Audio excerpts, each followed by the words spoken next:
نہیں ہے. شگون اللہ تبارک. اور دوسرا ایک بعض علماء نے یہ تشریح کی، اس کا قول کو نقل کیا. بعض علماء نے کہا کہ بدشگونی لینا اللہ کے ساتھ بدزنی کی قبیل سے ہے. بدشگونی لینا، یہ جملہ اچھی طرح یاد رکھیے، اللہ کے ساتھ بدگمانی. مجھے یاد پڑتا ہے کہ میں نے اس پر ایک مضمون بھی لکھا اور جمعہ کا ایک خطبہ بھی دیا. اس پر بھی ایک باب باندھا ہے شیخ محمد بن عبد الوہاب رحمہ اللہ نے، اللہ کے ساتھ بدگمانی. اور علامہ ابن قیم وغیرہ کی تشریح نقل کی ہے کہ بہت کم لوگ ہوں گے، بہت کم لوگوں میں جو اللہ کے ساتھ بدگمانی کے گناہ سے بچ پاتے ہیں. میں صرف ایک دو مثال دوں. جیسے مثال کے طور پہ کوئی آدمی اچھا کام کر رہا ہے، ایک آدمی اچھا کام کر رہا ہے، ایک آدمی برا کام کر رہا ہے، یا سمجھ لیجیے کہ دونوں میں دشمنی ہے. اب اچھائی کے کرنے والے کے ذہن میں یہ آئے کہ میں نیک ہوں، اچھا ہوں، پھر بھی اللہ میری مدد نہیں کر رہا ہے. یہ اللہ کے ساتھ بدگمانی ہوئی کہ آپ ایسا سمجھ رہے ہو کہ اللہ اچھوں کے ساتھ اچھا نہیں کرے گا، اللہ انصاف کرنے والا نہیں. برا آدمی برائی کر رہا ہے، سازش کر رہا ہے، اچھوں پر کو بدنام کرنے کی کوشش کر رہا ہے. آج ہمارے سماج میں دیکھ لیجیے دیندار طبقہ یہ کرتا ہے، اس کو بہت چالاکی، سیاست، دور اندیشی اور نہ جانے کیا کیا سمجھتا ہے. ایسے ہی بدماشی کرنے والے لوگ، نالائکی کرنے والے لوگ ہمارے سماج میں آج چالاک ہیں. نیک لوگ بھولے بھالے بے وقوف کہلاتے ہیں، جبکہ وہ سب سے زیادہ چالاک ہیں. تو اب جو برائی کر رہا ہے، شر پھیلا رہا ہے، کسی کے خلاف سازش کر رہا ہے، ناجائز طریقے پہ، ظالمانہ طریقے پہ، شریعت کے اصولوں کی خلاف ورزی کر کے، وہ بھی اللہ کے ساتھ بدگمانی میں مبتلا ہے. وہ یہ سمجھ رہا ہے کہ میں یہ برائیاں کر رہا ہوں اور اللہ سے بچ جاؤں گا، میں کامیاب ہو جاؤں گا، میرا غلبہ رہے گا، میرا اقتدار رہے گا، جس کے خلاف میں سازش کر رہا ہوں اس کا نام و نشان میں مٹا دوں گا، اس کو میں بدنام کر دوں گا.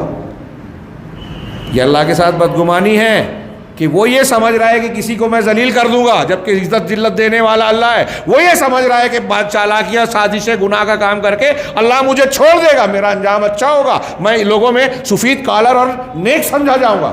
تھوڑی دیر کے لیے سوچئے کہ آج ہمارے سماج اور معاشرے میں ہم اور آپ، دوسروں کو چھوڑیے، اپنے اندر جھانکیے، کیا ہم آپ اس قسم کے خیالات میں مبتلا نہیں ہوتے؟ ایک آدمی نیک ہے، ہاں نیکی پر ہے، ہم بولتے ہیں کہ وہ حق پر ہے، ہم بولتے ہیں کہ وہ مظلوم ہے، لیکن کہتے ہیں کہ ارے کیا ضرورت تھی پنگا لینے کی حکومت کے خلاف، کیوں بیان دیا جس کی وجہ سے اس کے اوپر کیس ڈال دیا گیا. ہاں گورنمنٹ والے، سنگھ والے، فلاں اور فلاں جو ہے صحیح لوگوں پر جو ہے پنجا گاڑتے ہیں، اور جو ان کا موافق ہے اس کو چھوڑ دیتے ہیں، کتنا بڑا بھی گناہ کرے، دھماکہ ہی کیوں نہ کیا ہو، معصوموں کا قتل کیوں نہ کیا ہو.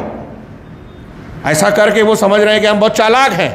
وہ اللہ سے بدگمانی کے شکار ہیں، وہ غیر مسلم ہیں، مسلمان ہیں. آپ بھی بدگمانی کے شکار ہیں کہ مسلمان ہونا جو ہے ہمارے لیے مصیبت ہے، ہم مسلمان ہیں اس لیے دکھ اٹھا رہے ہیں. نہیں.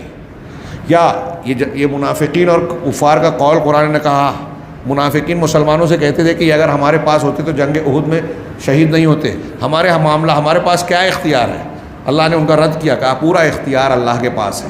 اور تم کہتے ہو کہ اگر ہمارے پاس ہوتے تو موت نہیں آتی. اگر تم ایسا سمجھتے ہو تو اپنے آپ کو مضبوط قلعوں میں محفوظ کر لو، اپنے بستروں میں کہیں اڑا لو، تو کیا تم اپنے آپ کو موت سے بچا سکتے ہو؟ اللہ نے جو موت اور جو چیز لکھ رکھی ہے وہ ہو کر رہے گی. تو یہ اللہ سے بدگمانی کی دو چار شکلیں میں نے بتائی. اور علامہ ابن قیم اور دوسرے لوگ کہتے ہیں، شیخ محمد بن عبد الوہاب نے ابن قیم کی عبارت نقل کی کہ بہت کم لوگ ہیں، بہت کم، جو اللہ سے بدگمانی سے بچتے ہوں. بچنا ہے تو اس کے لیے ضروری ہے کہ توحید، اللہ تعالیٰ کے اسماء و صفات اور ایمان کی ان بنیادوں کو، جس کو ہم سمجھتے ہیں کہ ہم کو بہت معلومات ہے، ہم جب یہ جملہ بولتے ہیں کہ نفع پہنچانے والا، نقصان پہنچانے والا، کائنات میں کوئی بھی چیز کرنے والا صرف اللہ ہے، یہ سادی سی بات نہیں ہے. اگر ہمارے دل و دماغ میں یہ بات رچی بسی ہوگی تو اللہ سے بدگمانی نہیں ہوگی. ہم کتنا بھی پریشان ہو جائیں، کوئی انسان کتنا بھی مظلوم ہو، انبیاء کرام علیہ الصلوۃ والسلام کو اس دنیا میں قتل کیا گیا، تو کیا ہم یہ کہیں کہ اللہ نے ان کی مدد نہیں کی؟ اللہ کی مشیت اور حکمت کے تحت جیسے مدد کرنی تھی اور جیسے مدد کرنی ہے آخرت میں، اللہ تعالیٰ ضرور کرے گا اور کرتا ہے.